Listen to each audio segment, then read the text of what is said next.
Hi, everyone. This is Dr. Tom Garcia. I'm going to be a co-presenter on this webcast entitled Arrhythmia Recognition, the Art of Education.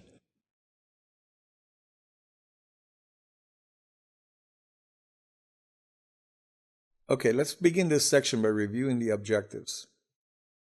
The first one's going to be guidelines in you. During this section, we're going to basically talk about how the guidelines affect your clinical practice and how they affect you in the management of everyday cases. Then we're going to concentrate on the ACLS guidelines. The ACLS guidelines are very clear-cut, and there's a lot of urban legends about what they actually entail and what they require. So we're going to go through them step by step using their own literature to verify some of the points. Next is going to be an example of a medical legal nightmare. This is an example of a case that could present to anybody at any time. Unfortunately, we don't get to choose who our patients are and what their cases are.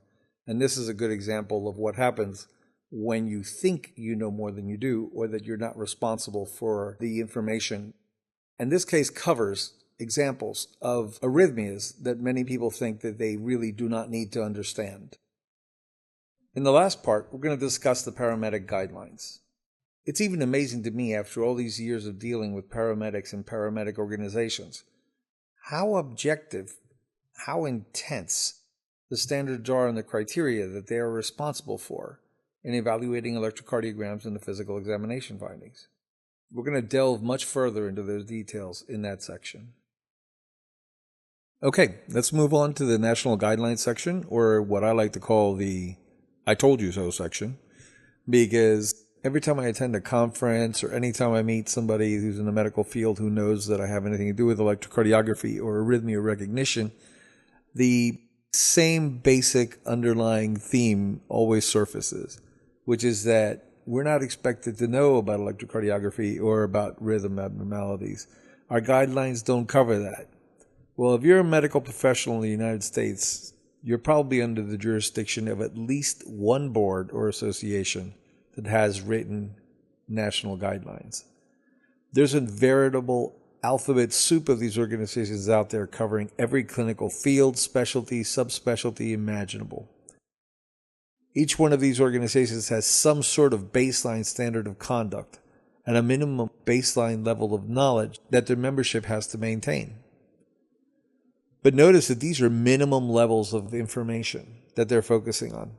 They also explicitly or subliminally stress the need to go beyond those guidelines. For example, suppose two nurses are brought up for review on a case where a cardiac patient died inadvertently. One nurse has been out of training for about 2 months. The other's been working in the CCU for about 15 years. Are they going to be held to the same standard by that review board? Not from what I've seen. The courts, review boards, or whatever board's responsible will hold the more experienced nurse to a higher standard of care because of the additional experience and training that they've received. That occurs in ACLS guidelines. That occurs all over the place. So just because you meet their baseline requirement, don't think you're safe. You really need to know a little bit further. Let me tell you guys a quick story. I've never been involved in any lawsuits where I testified against a clinician, because I don't like to throw stones. I don't like to raise all kinds of issues with that. I think a lot of times this is just the will of God or something like that usually occurred. I like to believe in my fellow man, so I usually try to look at them from the best light. That's until one day when my cousin handed me a file. This file had been reviewed by a major malpractice firm, and they had a bunch of people who were really pretty well-known consultants review it, and nobody could find an answer. It involved a 24-year-old girl with, I shouldn't say a 24-year-old girl, she was a 24-year-old mother of two who went to the hospital for a simple tummy tuck. Well, she died subsequently, and nobody could figure out why she died. So I started looking at it, and I noticed that the pre-op workup didn't include an ECG. But that's okay, because at her age, at 24 years old, it's not an indication to actually get an ECG. So I continued looking through it, and I was immediately drawn to the fact that there was a very meticulously obtained rhythm strip that included documentation by the nurse of the paper speed, gain settings, all this other stuff, and the date and the time and everything that happened. And it was obvious that this young woman had a prolonged QT interval. Her QTC was really markedly prolonged. It was also documented that she was placed on a drug that prolonged QT during her admission to the hospital, and then 5 minutes before she had to go to surgery, she was given Reglan and another drug which escapes my mind, but also prolongs the QT. Then on the way down to the operating room, she passed away. Okay, nobody could figure out exactly what had happened to her.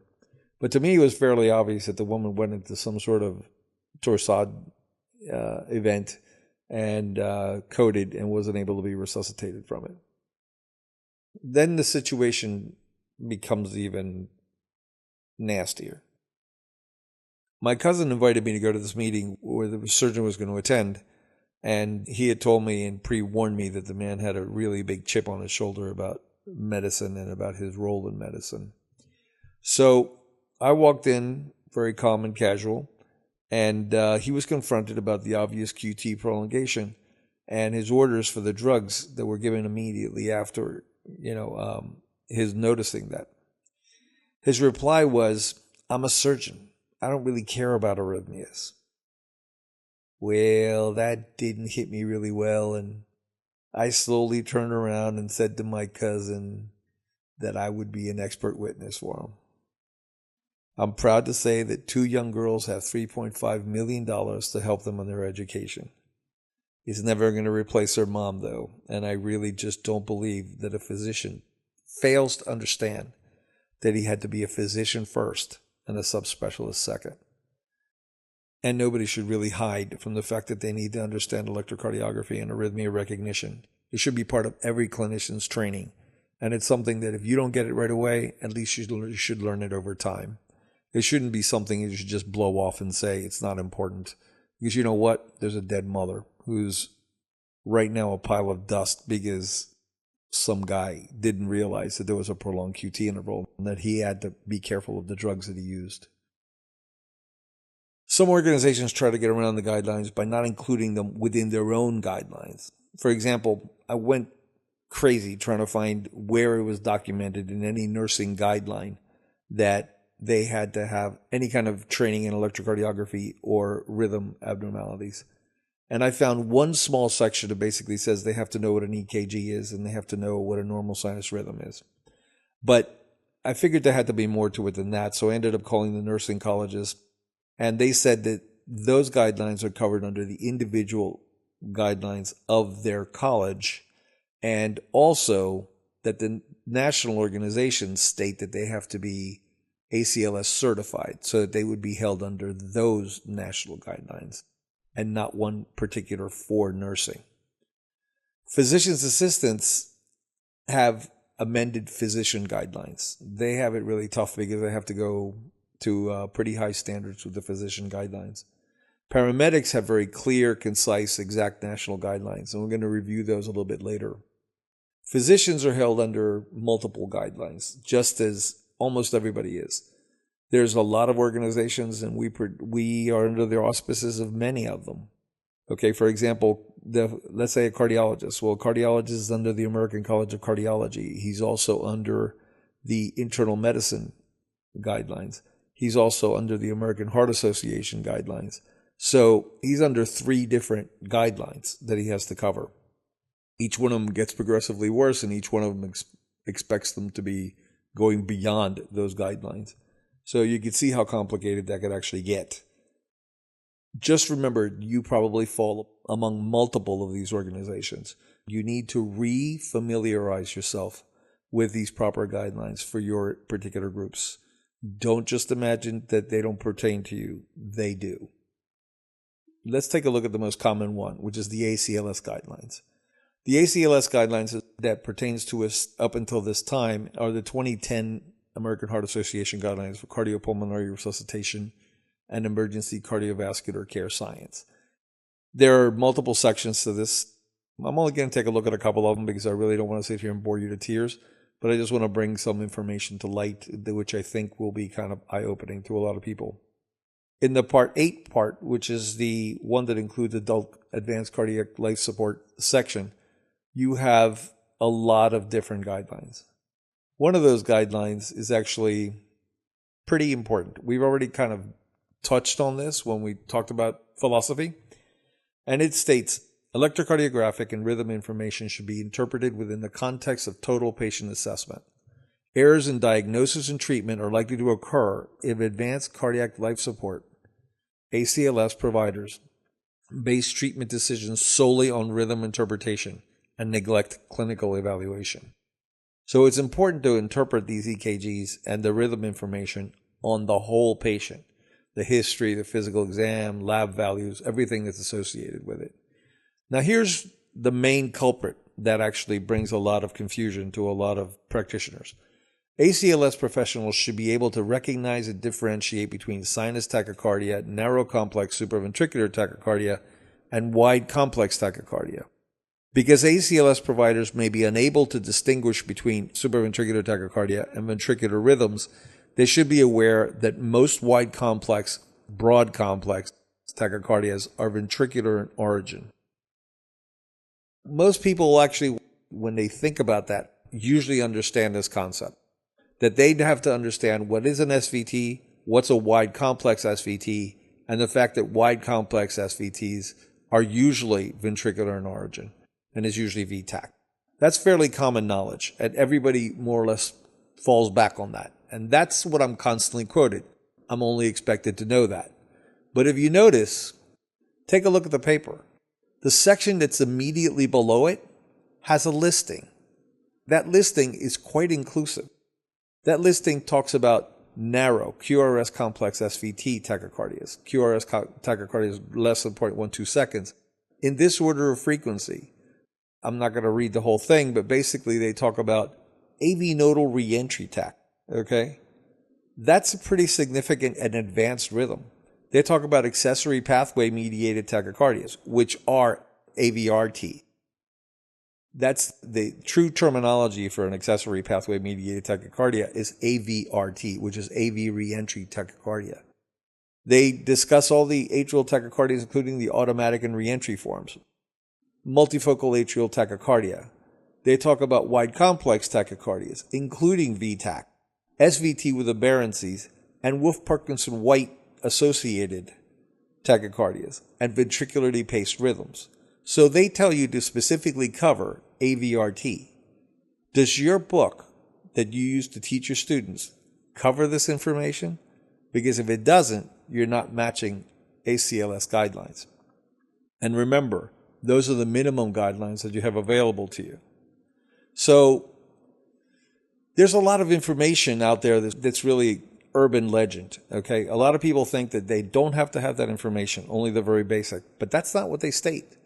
And when you go back, you have to realize that in the section on treatment, they go into specific treatment appropriately because they wanted you to guide your focal treatment to that particular tachycardia. Because there are tachycardias that cause certain complications. Previous guidelines, like in the 2005 guidelines, clearly stated that you need to be able to diagnose these rhythms so that you can tailor your treatment accordingly to that particular rhythm abnormality. This guideline dumbs down those direct statements, but will require you to know the appropriate focused treatment anyway for each rhythm abnormality. How do they do that? Well, if you go back to the section on treatment, they're very specific about what should be treated and what shouldn't be treated with any particular drug. So if you want to understand about the drugs and you feel that you are responsible to understand when you use amiodarone, when you use adenosine, when you use any of those drugs, you need to understand what rhythms are okay to use them with. Okay, suppose you have a patient with a history of Wolff-Parkinson-White on their EKG, or you were just looking through the EKG and you noticed that he had a delta wave and a short PR interval and all the stuff that's associated with WBW pattern. Okay, now all of a sudden he's there, he's got and that's a narrow complex SVT at about 150 beats per minute. He's anxious, he's uncomfortable, but he's okay. He's hemodynamically stable. So what do?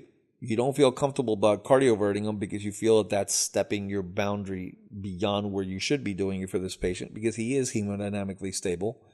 But you want to make him feel more comfortable, you want to make him feel more at ease, and you want to start taking care of a problem before it develops any further.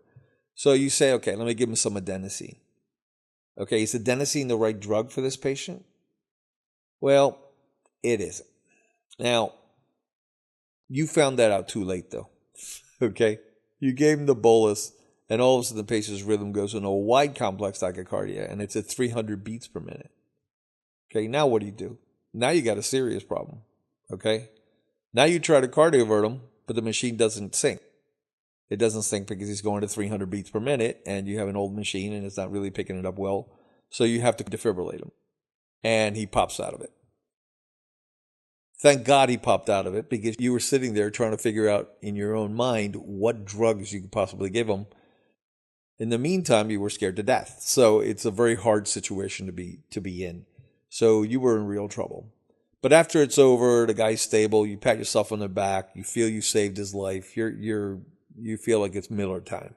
So you go home, a couple of days later, somebody knocks on your door, and they serve you with some papers. You may think that adenosine was a great drug for what was going on at the time, but in reality, it's contraindicated. Because what happens when you give a known patient with Wolff-Parkinson-White pattern, and let's say he's in atrial flutter, adenosine. Suppose you give him 6 milligram bolus of adenosine if he's in Wolff-Parkinson-White with atrial flutter. Okay? Now it's a narrow complex flutter, so you're okay. He's at 150 and everything's all right. Well, adenosine selectively blocks AV nodal transmission. Now the definition of Wolff-Parkinson-White pattern and Wolff-Parkinson-White syndrome, the pattern is that you have the EKG presentation, but you've never had the tachycardia associated with it. And Wolff-Parkinson-White syndrome has the tachycardia-related complications. So this guy had the pattern. He came in and he was in an atrial flutter, but you didn't pick up the A flutter because you didn't have the correct diagnosis. You didn't make the diagnosis. You didn't see the F waves. So you decided to give him the adenosine based on a narrow complex tachycardia. And the guy goes into antidromic conduction leading to ventricular flutter because the atrial flutter waves could no longer be seen because they're buried inside the ventricular flutter complex. So the net result is it is just ventricular flutter. You'd have to take them to an EPS lab to actually see the atrial flutter waves under those circumstances, which is a very life-threatening event. And that's a typical example. When you have a heart rate at exactly 150, always think of atrial flutter. Whenever you have a heart rate in a wide complex at 300 beats per minute, you should also think of atrial flutter with one-to-one conduction occurring retrogradely through the AV node and down positively through the accessory pathway. Now, AVRT is either orthodromic, which goes through the AV node and then up the accessory pathway to complete the circus movement, or it goes down the accessory pathway and up the AV node. A good way that I like to remember it, because if it wasn't for this little mental cue thing that I formed, I'd be in deep trouble because it would be very difficult to remember that, is orthopedics is bad.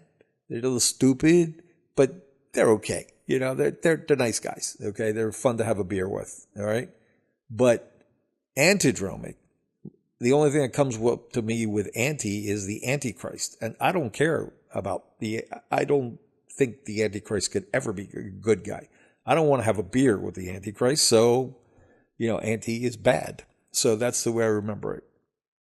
Antidromic AVRT is really dangerous, and you have to stay away from it. So knowing your drug, being able to make the diagnosis of the correct rhythm, and knowing what the focal treatment is for that rhythm are critical to anybody who's in clinical practice today. All right. Now, let's move on to the paramedic guidelines. The paramedic organizations have some really clearly well-written guidelines that are very specific. But they're also the group that gives me the most grief about not needing to know ECGs and arrhythmias. I don't know why. They just keep telling me I don't need to know them, I don't need to know them, I don't need to know them. I'm protected from not knowing them. But in reality, once again, they're wrong. Okay, let's take a look at them and see what we can clarify with these issues. Okay, I'm just going to go through them and just give you some basic information from them, which I think is kind of interesting. These are on the various pages, usually around page 265, if I remember correctly. It starts in the paramedic guidelines. You're responsible for sinus arrhythmias. Are you aware there's two different kinds of sinus arrhythmias? Both of them are fairly stable, but there are definitely two different kinds. Then reentry tachycardias, you have AV nodal reentry tachycardia, AV reentry tachycardia. You need to understand about multifocal atrial tachycardia. Now, this is an interesting part. Besides atrial flutter and fib, you need to know atrial flutter or fib with junctional rhythms, or AV flutter or fib with pre-excitation syndromes. Once again, AVRT, either antidromic or orthodromic. Arrhythmias originating in the AV junction. You have to understand first degree AV block, second degree AV block, type 1, which is Wenckebach, type 2, which is the classical nasty type 2 second degree AV block. And then you also need to understand third degree AV block. That's a pretty extensive amount of information, which a lot of times I get told that they really are not responsible for that. The section on arrhythmia sustained and originating the AV junction, look at AV nodal reentry tach. AV reciprocating tach is another way of saying AV reentry tach, which includes the narrow or orthodromic and the wide or antidromic version. And then you have your junctional escapes and your premature complexes and your accelerated junctional. You need to understand idioventricular rhythms, accelerated idioventricular rhythms. You need to understand about R-on-T phenomena when it comes to premature ventricular complexes. You need to understand couplets, salvos, triplets, multiform PVCs. You need to understand the frequency and what makes a frequency pathological and what doesn't make it pathological. The rule of bigeminy basically states that when you have a long P2P interval, the complex that follows that long P2P interval is usually spread either aberrantly or with a PVC, is a rule of bigeminy. In atrial fibrillation, it's also called Ashman's phenomenon, and it's a very common phenomenon in atrial fibrillation. You need to understand about monomorphic and polymorphic, which includes torsade de pointes, which was the problem my young lady had before she passed away. Because you need to understand what drugs you can give them and what drugs you can't. You need to also understand about incomplete and complete blocks, right bundle branch blocks, left bundle branch blocks. This is not just let's diagnose an MI. They're getting pretty specific about some of this information. Okay, you need to understand supraventricular tachycardia with bundle blocks. Okay, you need to understand it with aberrancies as well. It's in another section. Now, this really freaked me out. You have to understand what a Canon A wave is in physical examination. That's a pretty intense physical diagnostic finding, but they make you responsible for it, which is really interesting. And then they talk about other things associated with the EKG there as well. Now, you have to understand right bundle branch block with aberrancies. You have to understand left bundle branch blocks with aberrancies. And then they talk about concordant precordial patterns related to whether it's a possible precursor of ventricular tachycardia or whether it isn't. And on the next page, we get to see pulses electrical activity. We need to see mechanical impairments to pulsations, cardiac outputs. We need to understand accessory pathways, pre-excitation syndromes, aberrations versus ectopy. You need to understand about hyperkalemia, hypokalemia, and hypothermia. So those are pretty intensive EKG criteria and diagnoses that most paramedics don't realize that they're responsible for. Ventricular fibrillation, ventricular standstill, asystole, those are fairly straightforward and obvious. So in an area with guided therapeutic interventions based on mechanisms, the correct diagnosis is really critical. And you need to arrive at the right one in order to give them the focal guided therapy. Okay? Don't administer a medication if you don't know what you're dealing with, because you may be giving them one that exacerbates a more serious problem. Well, another section's come to a close, and we really appreciate your participation in this series. As always, we're going to give you the information to contact us directly, and we'll get back to you with a personalized answer as soon as possible. Thanks a lot.